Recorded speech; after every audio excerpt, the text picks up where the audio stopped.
Time frames. Work to the clock. Let's talk about time frames and how you organise your practice and how you allocate time for it. It's easy to pass time just jamming away on your instrument without any effective learning or any progress being made. Plan your work and work your plan. Planning for the two different skills, mental and motor, is different, as we've already spoken about.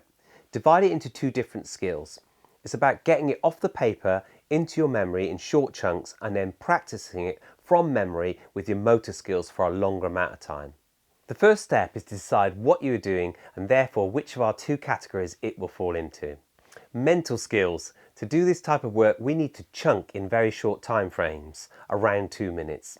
This is because to be effective, we must be 100% focused, and we know we can't do that for a long time. We need to stick to this time frame to make it effective. Motor skills. If we're doing this sort of task, then we need to chunk into longer time frames, 10 minutes plus. This is because we don't have to be focused and therefore we can work for longer. Try not to confuse this with memory skills. Learn it and then play it. Here's a few good tips. Assign a time frame to each exercise or task. Time frames will underpin your practice logs. Use a countdown timer to make sure that you stick to your routine. Use practice logs so that each week you have clearly defined objectives and you've allotted times for each task. If after the allotted time you've only learnt the first few notes, don't be tempted to carry on practicing that task, just move on to the next thing. If you have time left over, then you can come back to it later.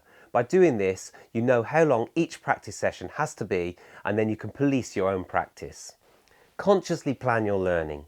Learn it, lose the paper, practice performing from memory.